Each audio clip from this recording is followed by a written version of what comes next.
தொழில்துறை அமைச்சர் ஒரு அறிவிப்பை வெளியிட்டார். ஒரு வெள்ளை காயத்தை காட்டி இதுதான் வெள்ளை அறிக்கைன்னு சொல்றார். ஆக எவ்வளவு ஏத்த இருந்தா இப்படி பேசுவார்? எங்க நாட்டு மக்கள், இங்க படித்த இளைஞர்கள் இருக்கிறீங்க.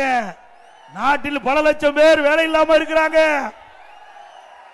திராவிட முன்னேற்ற கழக அரசு அமைந்த பிறகு இந்த 52 மாத திராவிட முன்னேற்ற கழக ஆட்சியில் 922 புரிந்துணர்வு ஒப்பந்தங்கள் போடப்பட்டதாகவும் அதிலே கிட்டத்தட்ட 10 லட்சம் தொழில் முதலீட்டை ஈர்க்கப்பட்டதாகவும் அதிலே 32 லட்சம் பேருக்கு வேலை கிடைக்கும் என்றும் அதோட 75% புரிந்துணர்வு ஒப்பந்தம் நிறைவேற்றப்பட்டதாக திரு ஸ்டாலின் அவர்கள் ஜெர்மன் நாட்டுக்கு செல்கின்ற பொழுது பத்திரிகையாளரை சந்தித்து இப்படி ஒரு செய்தி வெளியிட்டு போயிருக்காங்க. தொழில்துறை அமைச்சர் டிஆர்பி ராஜா அவர்களே இதற்கு விளக்கம் கொடுக்கப்பட வேண்டும்.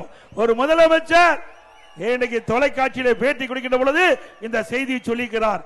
அந்த அடிப்படையில் நான் கேட்கின்றேன், இன்றைக்கு நீங்கள் ஆட்சி பொறுப்பேற்றதிலிருந்து 922 புரிந்துணர்வு ஒப்பந்தங்கள் போடப்பட்டது என்று சொன்னால் அதில் 75% புரிந்துணர்வு ஒப்பந்தங்கள் நிறைவேற்றப்பட்டது சொன்னால் லட்சக்கணக்கான பேருக்கு, சுமார் தமிழகத்தில் 25 லட்சம் பேருக்கு வேலை கிடைத்திருக்க வேண்டும். கிடைச்சதா வேலை? திண்டுக்கல் மாவட்டம் வேடசத்தூர்ல எத்தனை பேருக்கு வேலை கிடைச்சது?